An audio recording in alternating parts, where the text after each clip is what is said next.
I feel like I need to know like everything in the course. Which one? Condensed with Yankee. Oh. Well, yeah, you condensed. know. I don't really care if it's with Yankee. I mean, if you it's with care. Yankee, then you'll be really good at explaining He's it. really just not my favorite professor I've had. You've had him before? Or Two. introductory. Oh. I like He it. may be different, but Yeah, I don't know.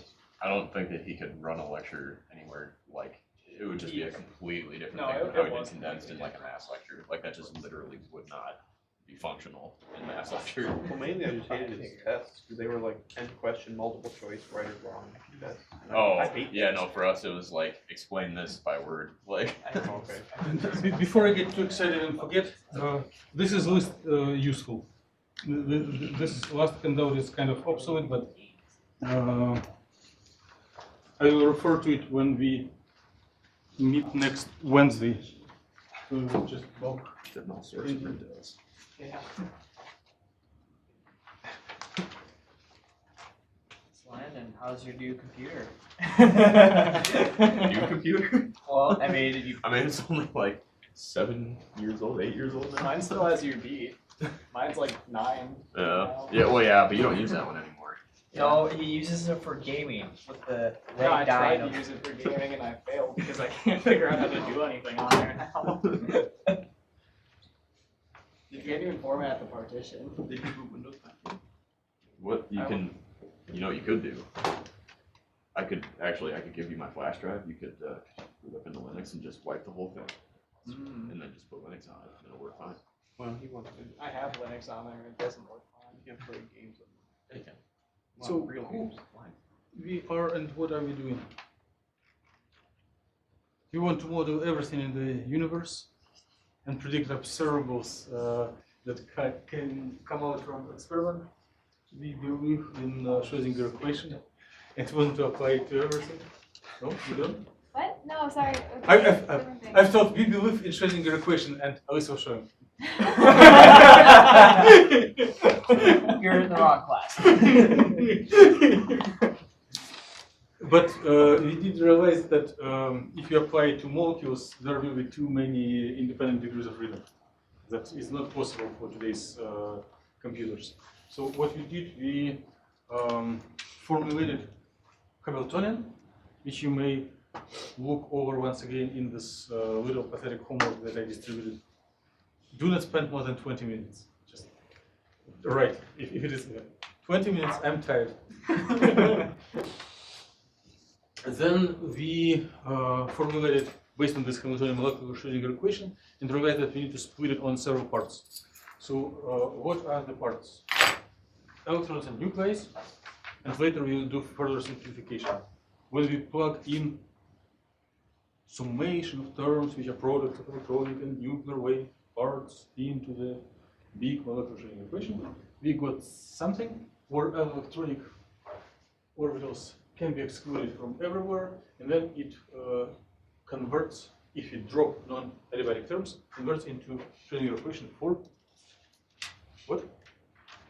For nuclear wave function.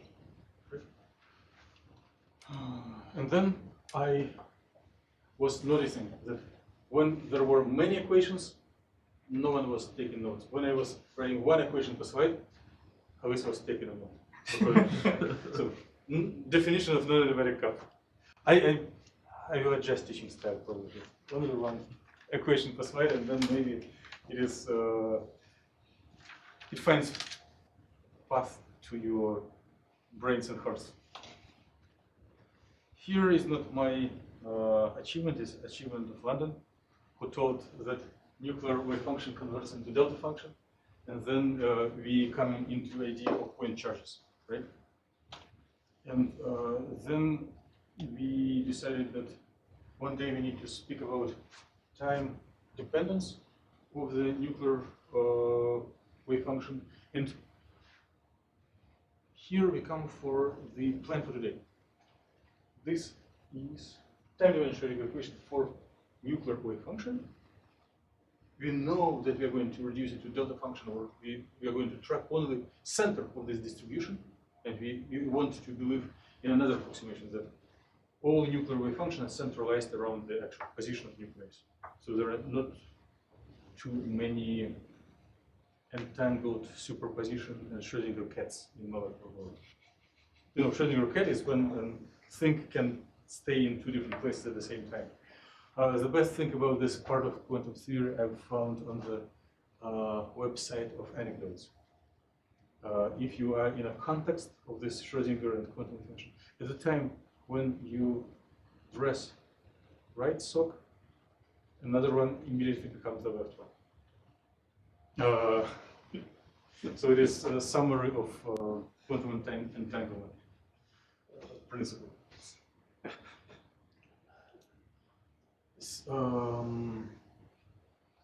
We are going to go from this equation to Newton equation of motion for positions of ions, but we are going to do it carefully.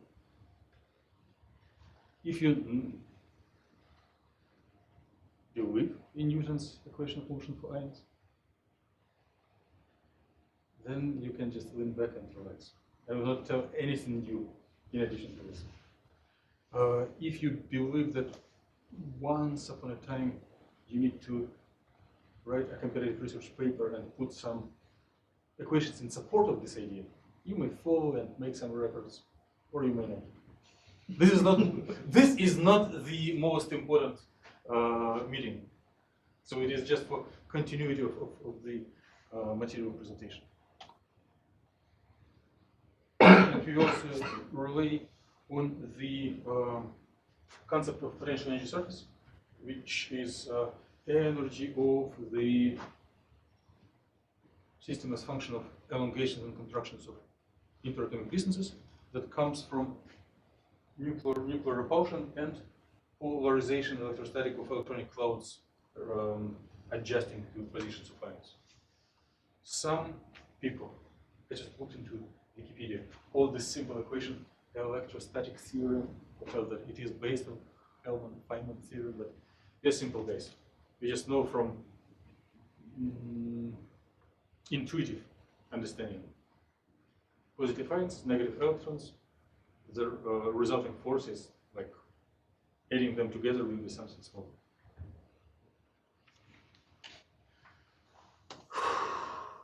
Good. I failed to do my main task for this slide. I need to draw lines here and support who like telling yes, yes or no. I think you don't mind, and you were not planning to do the slides this night. So I would do the slides last night before the presentation. So probably I have a little time to finalize list of speakers and the order. Yes. So is it most likely we're going to be like doing 2 of these subjects due to we don't have as many people as subjects there are? If you remember how we were doing in physical chemistry, I will do tricks. I will rearrange it so that it goes continuously. So, like, if London votes for these 2 things, I will call it number 7, and the rest is 888. Okay. Okay. So everyone will have one subject, but it will be a longer subject. Okay. And I will try to make sure that it is approximately fair, approximately even distribution, because otherwise it will be one topic will be longer and another shorter. It's hard to organize and follow. Please, Angel, can you please help me to move this stuff to opposite corner? So, a great intrigue. Right now you will see continuation of this equation, and if you recognize what is after equation sign, you will not learn anything new today. So please, you can give it openly, or you can give me a secret sign. So if you are a little bit confused with these equations.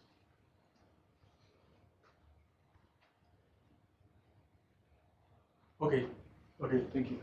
So, why everyone respects or loves Newton? Because it helps to predict the future under approximation that everything consists of deterministic particles or solid like spheres or solid bricks. If there are no quantum, there are no electromagnetic, then Newton's theory is sufficient to predict everything in the future.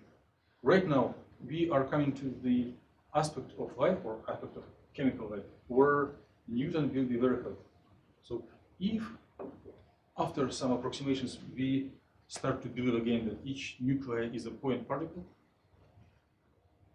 and we want to predict where this particle will be after time interval delta t, then we need to know what is the initial momentum, what is the initial position, and which force will act on this particle at each next subsequent point of time, right?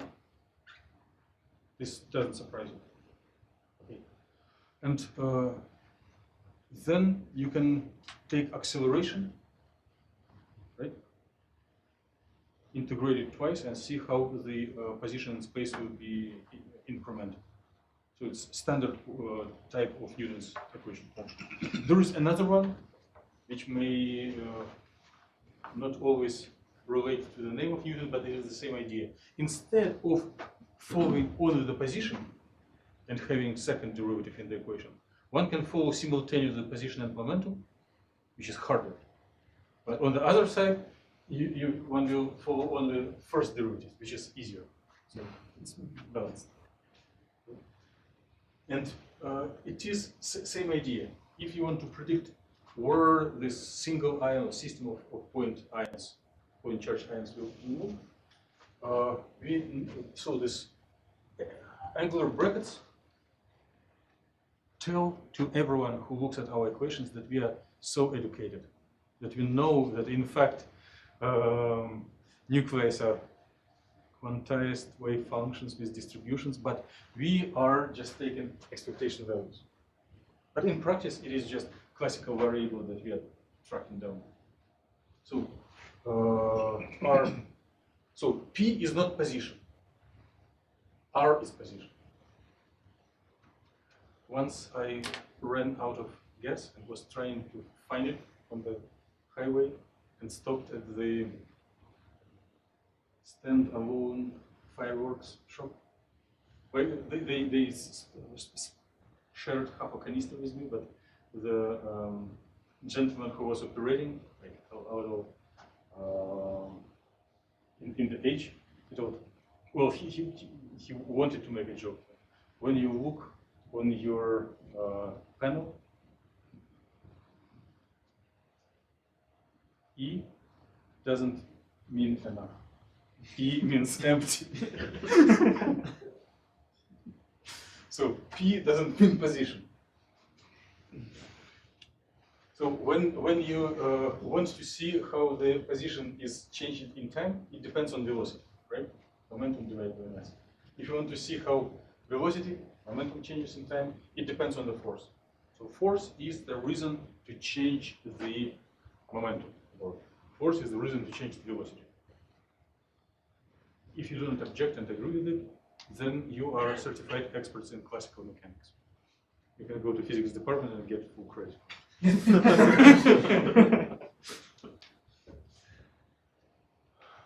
And we are going to come to these equations based from time-dependent Schrödinger equation for nuclear wave functions.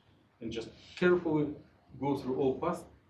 In fact, we can inherit it from previous courses, but we better recall it. So it will be pleasant for me and relaxing for you. Do not put your brains on the turbo regime. Easy stuff. We got it. It was last time. Oh, okay. What did we do when we were on the lab last night? You used Avogadro and Yes. with that molecule, benzene? Yes. Because you are so smart and educated, you were able to draw benzene. I tired after clicking on carbon 4 times. But we are just at the beginning, and we know that if you are educated organic chemist and you are sober, you will draw molecule more or less exactly. if you are not organic chemist and some other factors, I was drawing something like this. I was sober, but I was drawing it in the middle of the night. No one will accept it. So when you do it in Avogadro, you do optimize, right? Or rectify the structure. How do you do it?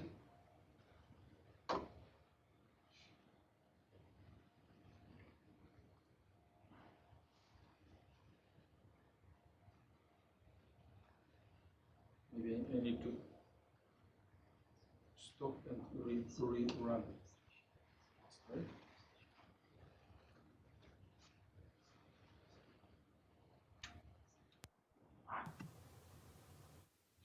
So you observe it.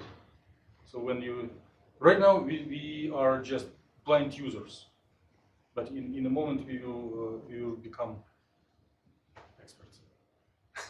So as you click this button, energy optimization, you see how bonds are contracting, and it's still going on.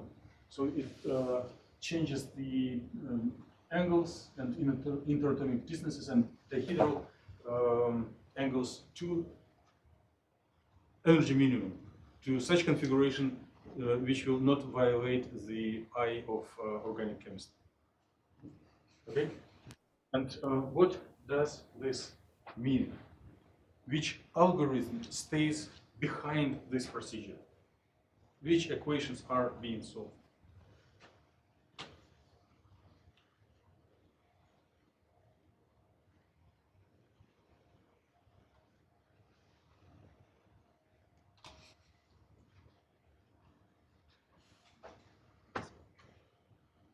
What's ridiculous? Just a good wizard. I don't remember what I was typing here. It was not this night, it was a couple of years ago. But we are assuming that for each configuration, for each interatomic distance, by some reason, through the good wizard or through some algorithm, we do have total energy and we have gradient of total energy. We have force acting on each ion. And we can, at least for one infinitesimal time step, to go forward and see how the positions of ions want to change to follow this gradient. Right now, we are not discussing where this force is coming on, how this potential is calculated. Well, you know that it is based on solving Schrödinger equation for electronic degrees of freedom. And you need to solve it again and again at each interatomic position. But there are some tricks in the community. I will not make an intrigue. It is called force field, when just forces are tabulated and reused again and again. But if you want to be precise, if you have heavy ions which were not tabulated, like uranium, you need to solve Schrödinger equation at each interatomic position again and again.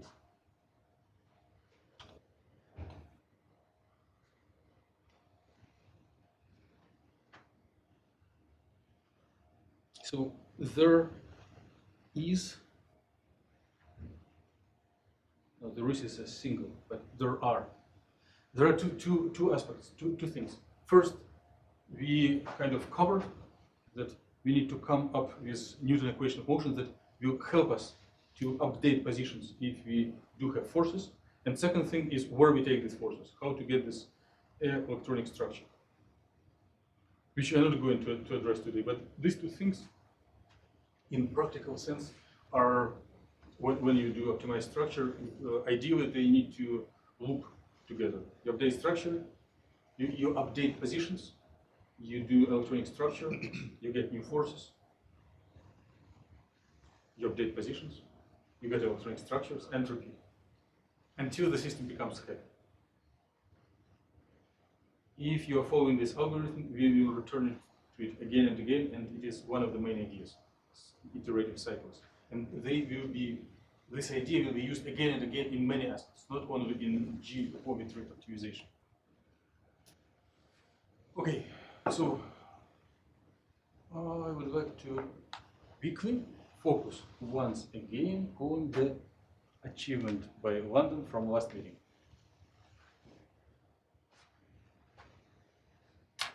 So that wave function will be in the limit assumed as a delta function centered at the expectation value of position, or expectation value of position can be time dependent.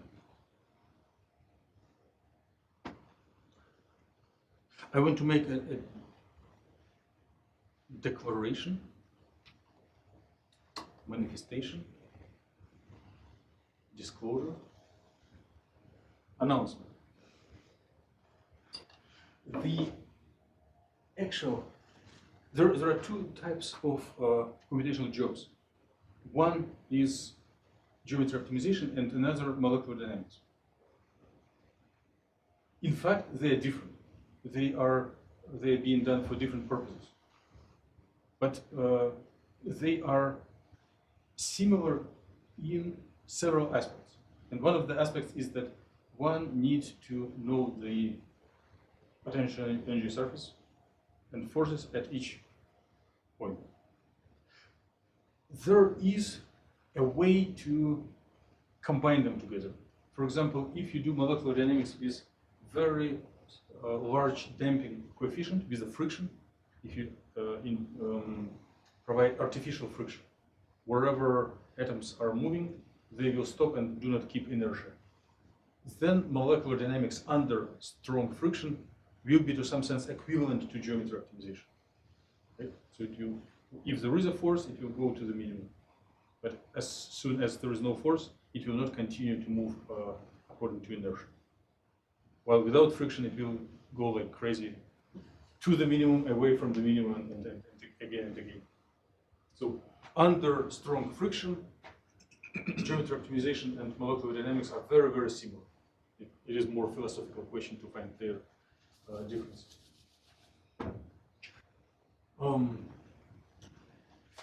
London should believe in his own achievement.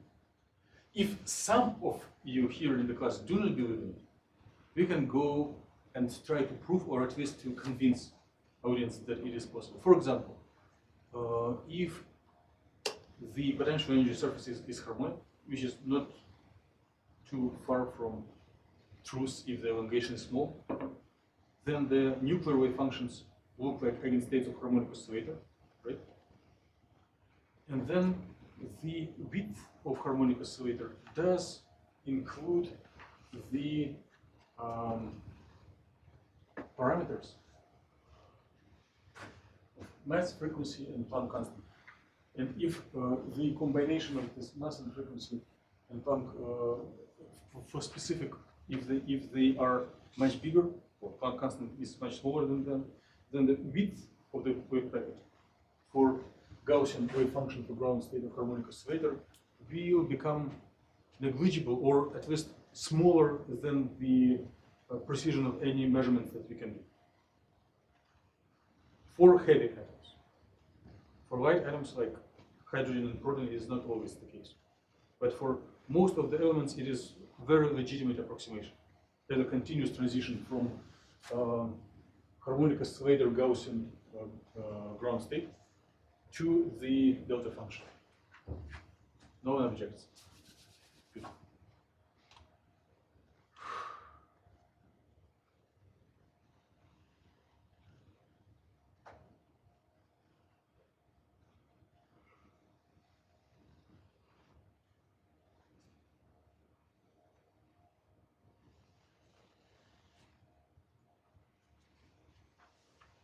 In both quantum approach and classical approach, everything depends on Hamiltonian.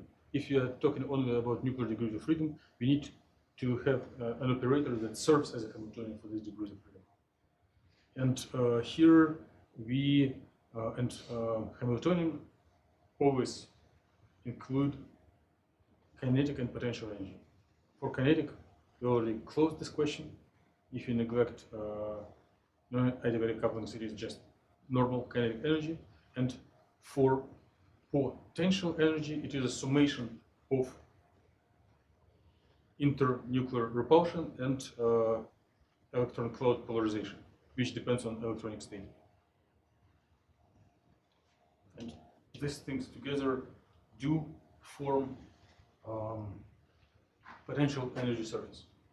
So now, how do we transfer from the quantum to classical case? Last time you did remind me the family name of the theorem. Can you do it once again? Ehrenfest theorem. Yes. Right? So what is it and what is that? No? Since you volunteered to name it, can you briefly cover what is it? Yeah, so like it basically gives like relations for expectation values similar to the classical analog. So for example, like you can take the time derivative of the expectation value of position and recover like the expectation value of momentum from it. Please give me a little sign if this was not enough and additional clarifications I needed. You can give a little secrets.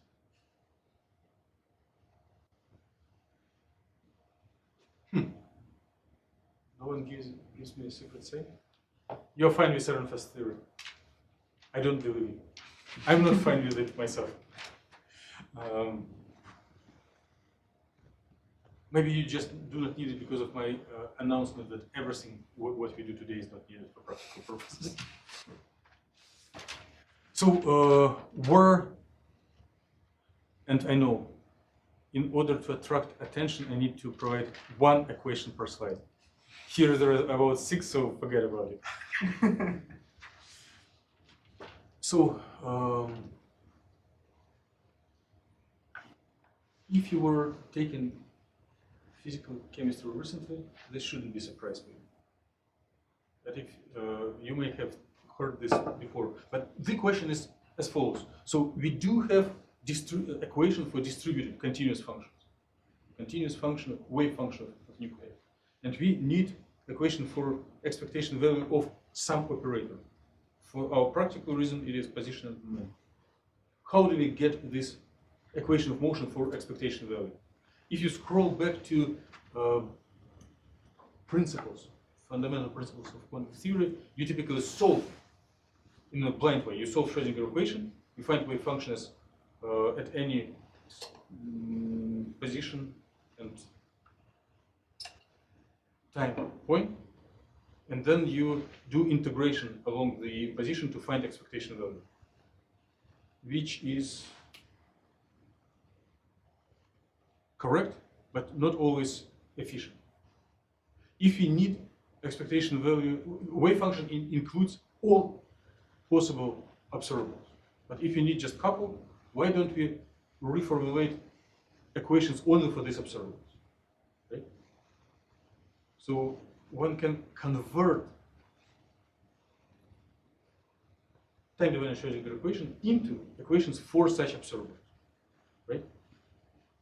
You recall it.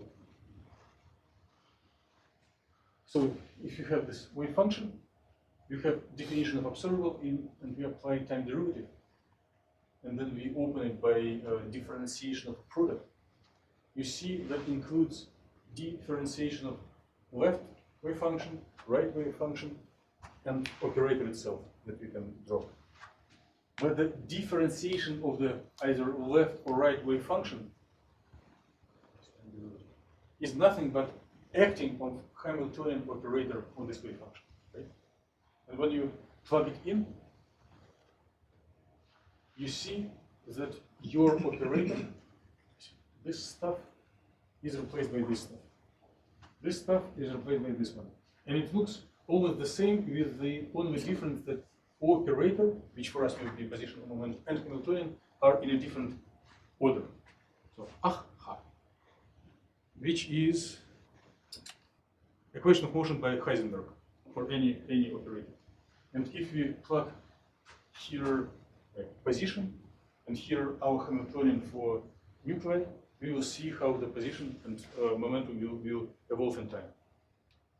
So we do not, although we are observing these equations, we are not deriving them in this course.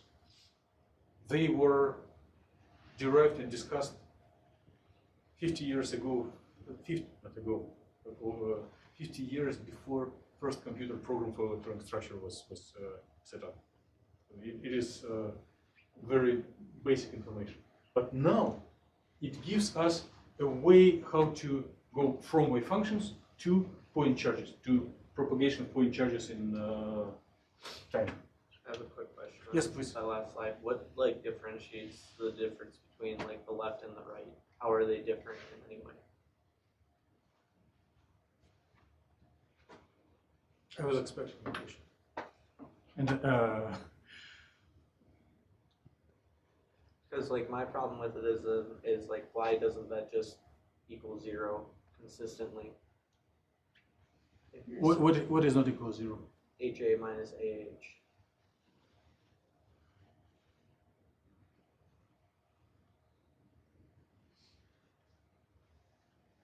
Like, do you get my question? Like, Yes, I got your question very well. Okay.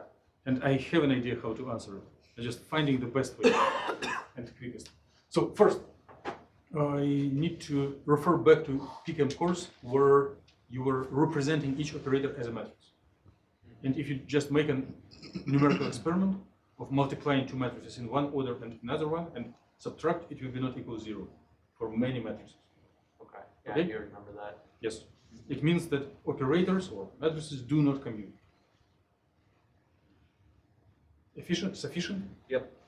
And left and right, this is abbreviation for wave function and wave function conjugate, with and without star, as a row and column, if you speak on the language of linear algebra. Row and column vector. And by row and column procedure, if you have wave function saved as a row, then you need matrix acting on a row to practice row by column rule. If your wave function is column, then you need column by the matrix, different order to practice row by column rule.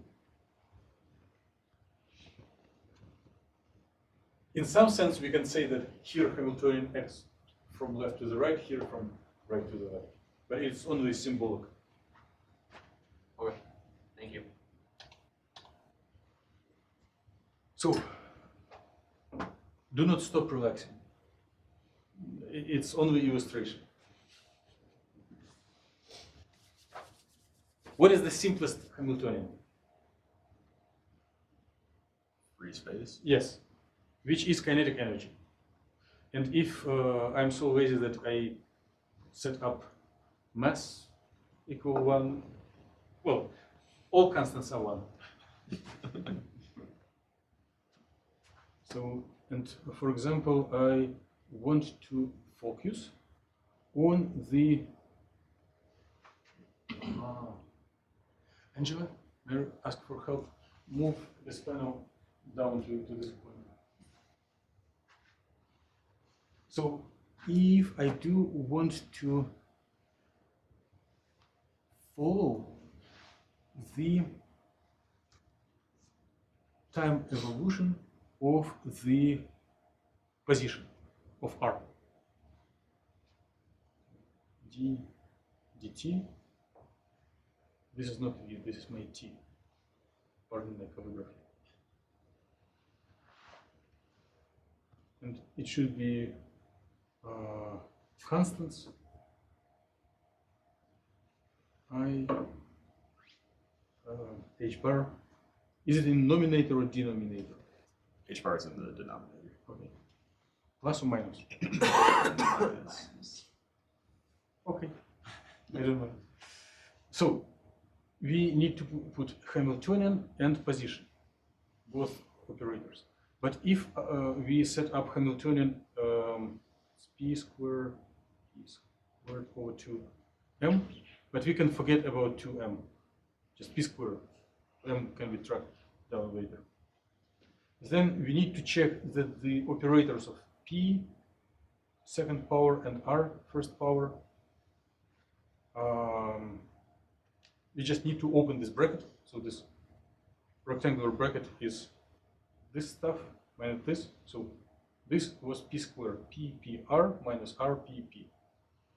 I do not have a speech defect. I'm just opening the expression. And then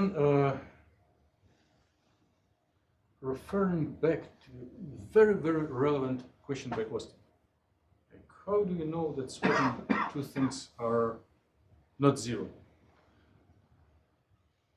In addition to equation for momentum in quantum theory, there is another equation that one may want to memorize from background quantum. Commutation of position and momentum. If you swap order of position and momentum, based on the differential properties, it will be operator imaginary unit times h bar times identity matrix, if it is in metric, right? Or based on this commutation, one can replace rp as I h bar plus pr.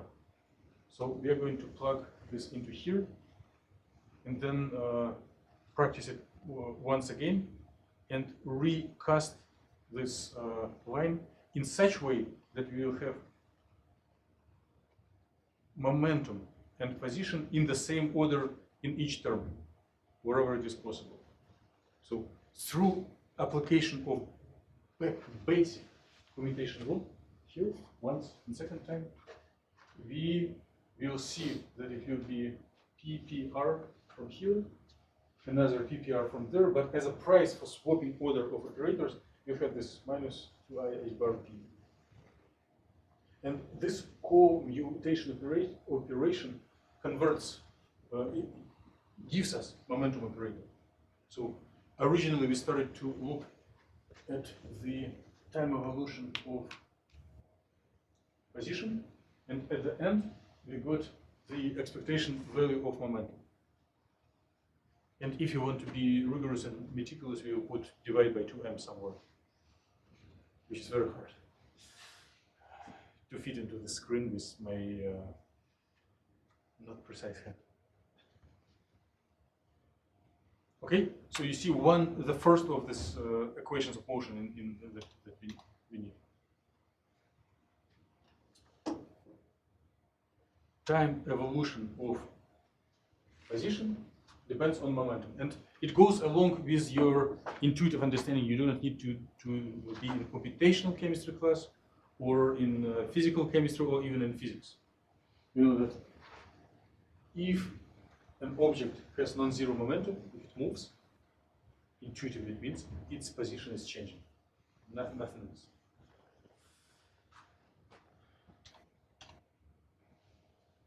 When you do the same thing for the momentum,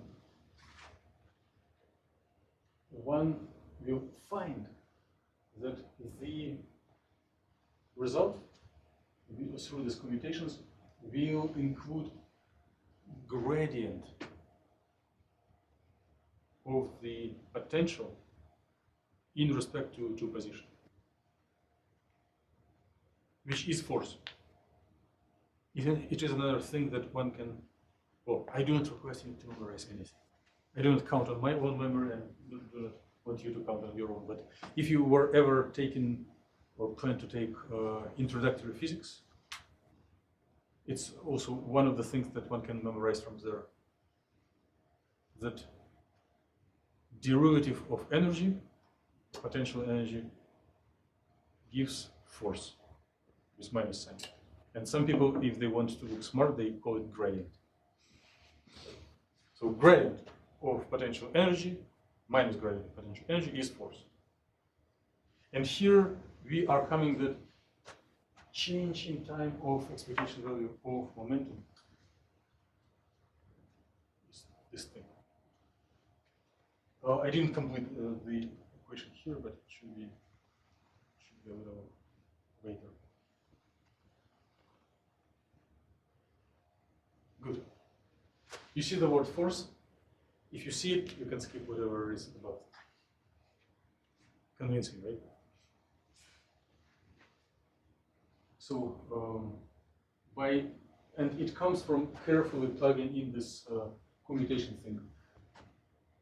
if you are really meticulous, you may ask why there is a commutation only between P and potential energy, whereas why kinetic energy is skipped.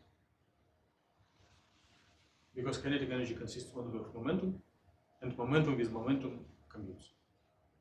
Like things of the same nature commute, they change of order is zero. So, if we are still in the language of quantum theory, instead of this angular brackets, we can put this Dirac notation and wave functions. Okay. But so that if it is quantum case, then the idea is that force that influence change of momentum comes from expectation value of the gradient of Hamiltonian or gradient of potential energy surface.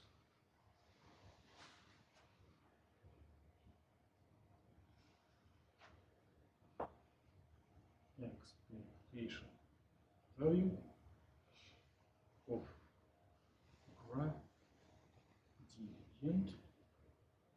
of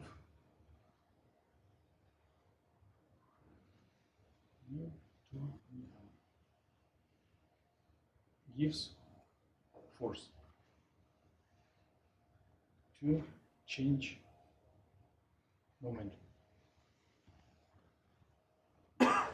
Okay, I will circle around this idea by either words or equations, but we are not going to go too much further away from here.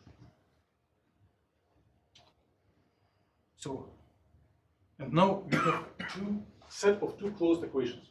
Well, position depends on momentum, and derivative position depends on momentum. Derivative of momentum depends on derivative of the potential energy over position. So if one does have this U function, this set of equations, closed equations, connected equations, can be propagated simultaneously. And as a result, we will know the position and momentum at each point of time. If we add friction, this evolution will bring us to the minimum.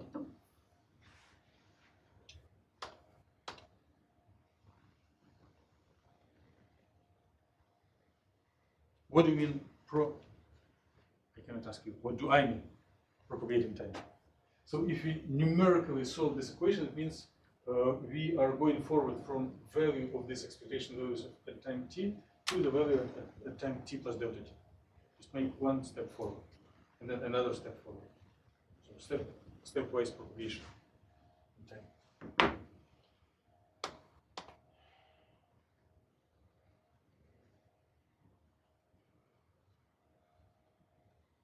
Okay. Earn fast. So how we can summarize what we do and where we are, and what do we expect to see if you will be persistent to join these meetings next week. So we did. By the way, we soon are finishing the first theoretical chapter out of 4.